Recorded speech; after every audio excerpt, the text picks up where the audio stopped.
আসসালামু আলাইকুম। Basic YouTube চ্যানেলে আপনাদের সবাইকে স্বাগত। আশা করি সবাই ভালো আছেন।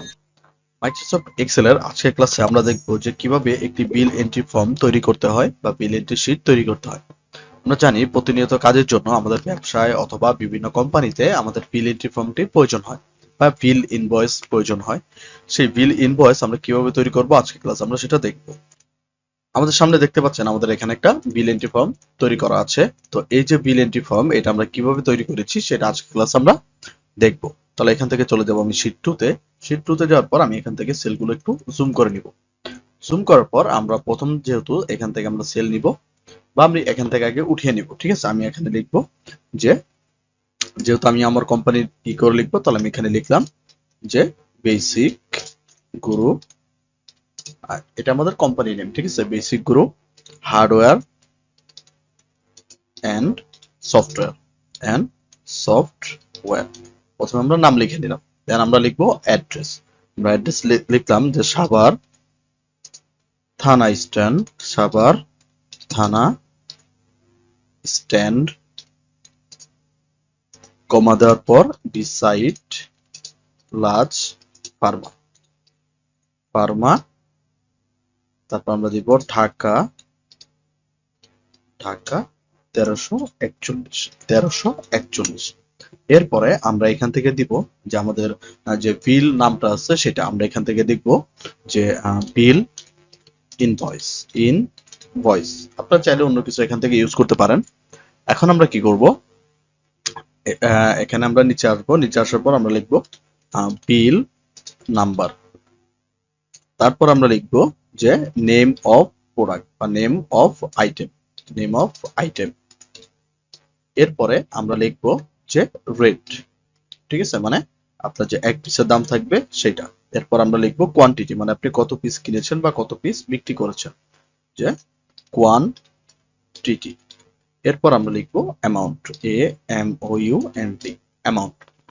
এখন আমরা কি করব, সবগুলো সেলকে সিলেকশন করব, সিলেকশন করে এখান থেকে একটু বড় করে দিব। আমার যতটুকু প্রয়োজন আমি সেলগুলোকে টান দিয়ে ঠিক অতটুকু বড় করে নিব। দেন আমরা এটাকে সিলেকশন করব, সিলেকশন করে এখান থেকে মার্জিন সেন্টার, এবার এটাকে সিলেক্ট মার্জিন সেন্টার, এবার এটাকে সিলেক্ট মার্জিন সেন্টার। যেহেতু আমার বেসিক গুরু আমার কোম্পানি নেম, এটা আমার বোল্ড হবে এবং হাইলাইট হবে, যেহেতু এটা আমার কি মেইন। এবং অ্যাড্রেসটা আমরা একটু ছোট করে দিব, আর বিল ইনভয়েসটা আমরা একটু বড় করে এটাকে আমরা বোল্ড করে নিব। ঠিক আছে, আমরা চাইলে আর একটু বড় রাখতে পারি। এরপরে আমরা সবগুলোকে সিলেকশন করে এখান থেকে আমরা অল বর্ডারটাকে করে দিব। করে দেওয়ার পর এটাকে আমরা সিলেকশন করে সেন্টার করে দিই। আমরা চাইলে সেলগুলোকে আরেকটু বড় আপনাদের প্রয়োজন অনুযায়ী এখান থেকে আপনারা সেলগুলোকে বড় ছোট করে নিতে পারেন। এখন আমরা লিখবো এখানে বিল যে নাম্বারটা আছে সেটা আমরা দিলাম 10101। ঠিক আছে, আমরা এখান থেকে শুরু করলাম, আমরা আবার লিখলাম 10102। তো আমরা 10টা যেহেতু আপাতত করব, তাহলে দুইটাকে সিলেকশন করে আমরা নিচ থেকে এখান থেকে ড্রপ ডাউন করে দিব। ড্রপ ডাউন করে দেওয়ার পর আমরা নেম অফ আইটেম, মানে 10টা যে আইটেম আছে সেই 10টা আইটেমের আমরা অ্যাজ ইউজুয়াল নাম লিখবো। যেহেতু আমরা বোঝানোর জন্য অ্যাজ ইউজুয়াল আমরা প্রথমে লিখলাম মাউস, তারপর আমরা লিখবো কিবোর্ড। ঠিক আছে, কিবোর্ড, BOARD, কিবোর্ড। এরপরে আমরা এখান থেকে লিখবো আপনার ওয়েব ক্যাম, ওয়েব ক্যাম। এরপর আমরা লিখতে পারি আপনার মনিটর। এরপর আমরা লিখতে পারি র্যাম। এরপর আমরা লিখবো মাউস প্যাড, মাউস প্যাড। এরপর আমরা লিখবো মাইক্রোফোন, মাইক্রোফোন, PHON, মাইক্রোফোন। এরপর আমরা লিখতে পারি আপনার কুলিং ফ্যান। ঠিক আছে, কুলিং ফ্যান, কুলিং ফ্যান। তারপরে অ্যাজ ইউজুয়াল আমরা আরো লিখতে পারি যে VGA কেবল, VGA BLE। তারপর আমরা লিখতে পারি HDMI কেবল, HDMI কেবল। এখান থেকে আমরা 10টা প্রোডাক্টের নাম লিখে নিলাম। দেন আমরা এখান থেকে কি করব, রেটটাকে উল্লেখ করব। ঠিক আছে, মানে এক পিসের দাম, যেমন একটা মাউস অ্যাজ ইউজুয়াল 550 টাকা, একটা কিবোর্ড 700 টাকা, একটা ওয়েব ক্যাম আপনার 1200 টাকা, একটা মনিটর যদি আমরা নিতে যাই কমপক্ষে 5000 টাকা, একটা র্যাম যদি নিতে চাই একটা র্যাম 3000 টাকা, একটা মাউস প্যাড যদি আমরা নিতে চাই 250 টাকা, একটা মাইক্রোফোন 500 টাকা, একটা কুলিং ফ্যান 800 টাকা, তারপর একটা ভিজিএ কেবল 250 টাকা এবং একটা HDMI কেবল 800 টাকা। মানে এক পিসের রেট আমরা এখান থেকে উল্লেখ করে দিলাম। এখন আমার কোয়ান্টিটি, যেমন রেট অনুযায়ী আমি কোয়ান্টিটি কয়টা নিচ্ছি, আমি ধরেন মাউস নিলাম 6 পিস, তারপর কিবোর্ড নিলাম 4 পিস, ওয়েবক্যাম নিলাম 2 পিস, মনিটর নিলাম 1 পিস, ঠিক আছে। দেন আপনার র্যাম নিলাম 3 পিস, মাউস প্যাড নিলাম 1 পিস, মাইক্রোফোন নিচ্ছি 2 পিস, কুলিং ফ্যান ধরেন 4টা, তারপরে ভিজিএ কেবল 3টা এবং এইচডিএমআই কেবল 2টা। এইভাবে করে আমি আমার কোয়ান্টিটিটা নিয়েছি। এরপর আমরা অ্যামাউন্টটাকে বের করব। তাহলে আমরা এগুলাকে যেহেতু জানি যে আমার রেটের সাথে কোয়ান্টিটি গুণ দিলে আমার কি এখান থেকে অ্যামাউন্টটা বের হয়ে যাচ্ছে, তাহলে এখান থেকে আমরা কি করতে পারি, আমরা এই সেলে রেখে ইকুয়াল প্রেস করব, দেন আমার যে রেটের সেল আছে সেই সেলটা ক্লিক করব বা সিলেক্ট করব, তারপর আমরা মাল্টিপল মানে এখান থেকে গুণ চিহ্নটাকে ইউজ করব, দেন এখান থেকে আমরা কোয়ান্টিটি সেলটাকে সিলেক্ট করব, দেন আমি ইন্টারপ্রেস করব। ইন্টারপ্রেস করলে দেখবেন আপনার এই যে মাউসের যে রেটটা ছিল সেটা আপনার অ্যামাউন্টটা বের হয়ে গেছে, যে 550 টাকা করে 6টা মাউসের দাম 3300 টাকা।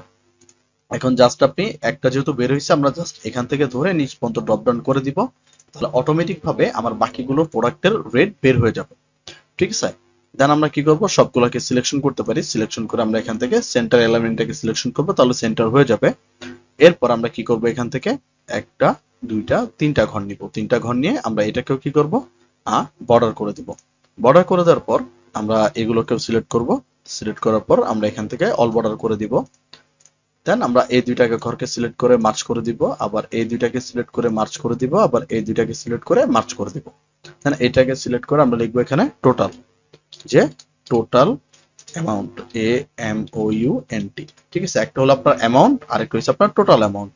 তো এরপরে টোটাল অ্যামাউন্ট আমরা ভ্যাট ফিক্স করব, আমরা এখান থেকে দিলাম ভ্যাট, আপনার ভ্যাট আমরা দিলাম 10%, ঠিক আছে। আমরা আপাতত 10% দিয়ে করলাম, 10%। এরপর নিচের সেলে আমরা দিব গ্র্যান্ড টোটাল, ঠিক আছে, GRA, আমরা দিব grand total, TOTAL, grand total.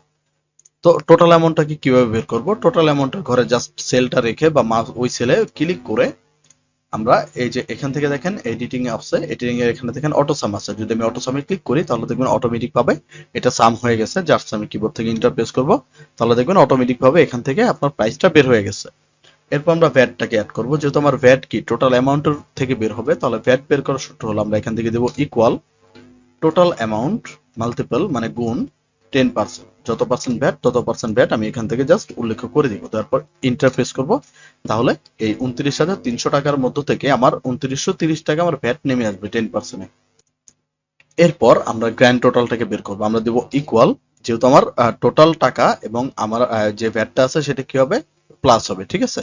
তাহলে আমরা এখান থেকে কি করব, টোটাল টাকা প্লাস আপনার ভ্যাট, দেন আমি ইন্টারফেস করলে অটোমেটিক ভাবে আমার এখানে গ্র্যান্ড টোটালটা বের হয়ে যাবে। দেন আমরা এটাকে সিলেকশন করে মিডল অ্যালাইন করে দিব, যেহেতু এগুলো আমার মেন অপশন, তাহলে এগুলোকে সিলেকশন করে আমি একটু বোল্ড করে নিব এবং বিল নেম এগুলোকে আমরা এখান থেকে বোল্ড করে নিব।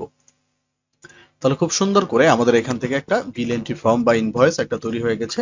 আমরা চাইলে এটার ব্যাকগ্রাউন্ডে কোনো কালার দিতে পারি, যে বিল এন্ট্রি ফর্ম, এখান থেকে আমরা কি করতে পারি, এই যে এখানে দেখেন ফিল কালার আছে, ফিল কালার মধ্য থেকে আমি যে কালারটা প্রয়োজন সেই কালার মধ্যে আমি যদি একটা ক্লিক করি তাহলে দেখবেন আপনার ব্যাকগ্রাউন্ডে সেই কালারটা হয়ে গেছে।